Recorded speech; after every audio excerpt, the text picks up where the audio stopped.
একদিকে যেমন কেরালা ব্লাস্টার্স আর শ্রীনিধি টেকান তারা কিন্তু দুর্দান্ত প্লেয়ার সাইন করেছে, অপরদিকে কিন্তু অ্যালেক্স সাজি তার নাম কিন্তু আবারও ভেসে উঠছে। তো আজকে কিন্তু এইগুলো নিয়ে আপডেট থাকছে। তো ভিডিওটা শুরু করার আগে রেগুলারলি যেটা বলে থাকি, যারা আমার চ্যানেলে নতুন আছেন তো প্লিজ চ্যানেলটাকে সাবস্ক্রাইব করে দাও। তো চলো ভিডিওটা শুরু করা যাক। তো জিজুস জিমেনেস, তো এই প্লেয়ারটা কিন্তু এফসি ডালাসের হয়ে ফুটবল খেলে। তো তাকে কিন্তু সাইন করে নিল কেরালা ব্লাস্টার্স। তিনি কিন্তু এফসি ডালাসের হয়ে 237টা ম্যাচ খেলেছে, অপরদিকে কিন্তু 66 খানা গোল আর অন্যদিকে 31 খানা অ্যাসিস্ট। একদিকে যেমন কেরালা ব্লাস্টার্স তারা কিন্তু দুর্দান্ত সাইনিং করেছে, অপরদিকে কিন্তু শ্রীনিধি টেকান তো তারাও কিন্তু মেলবোর্ন ভিক্টরি এফসি দিয়ে দুর্দান্ত কিন্তু একটা মিডফিল্ডারকে সাইন করেছে, যার নাম কিন্তু রলিনে ন্যানান্টো লুইস বোনাভ্যাসিয়া। তিনি কিন্তু একজন মিডফিল্ডার।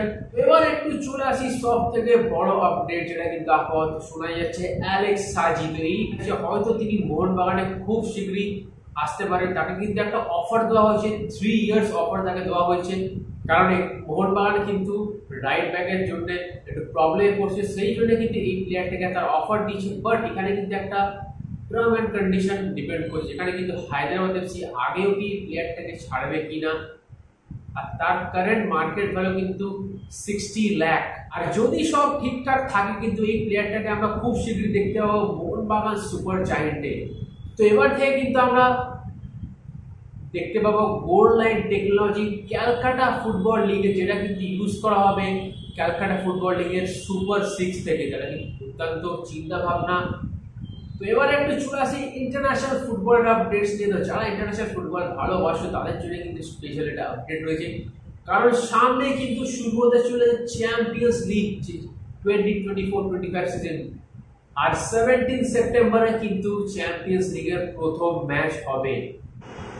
তো ফেডরিকো চেলসিয়া এই প্লেয়ারটা কিন্তু আমরা সবাই জানি, তিনি কিন্তু একজন ইটালিয়ান প্লেয়ার, তিনি কিন্তু খেলেন জুভেন্টাসের হয়ে।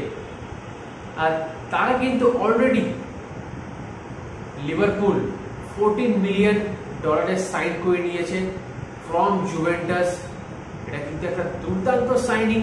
তো একদিকে যেমন আল নাসার তারা কিন্তু রোনাল্ডোকে সাইন করে চমক দেখিয়েছিল, অন্যদিকে আল হিলাল তারাও কিন্তু ভিক্টর ওসিমেনকে কিন্তু একটা হিউজ অফার দিয়েছে, 30 মিলিয়ন ইউরোস পার ইয়ার আর 4 বছরের কন্ট্রাক্ট। তো এখন এখানে দেখার বিষয় হলো আগে কি ভিক্টর ওসিমেন এই আল হিলালের অফার অ্যাকসেপ্ট করে নাকি তিনি চেলসিতে যায়, কারণ চেলসি কিন্তু একটা অফার দিয়েছে, চেলসি থেকে কিন্তু আরো একটু বেশি অফার দিয়েছে আল হিলাল।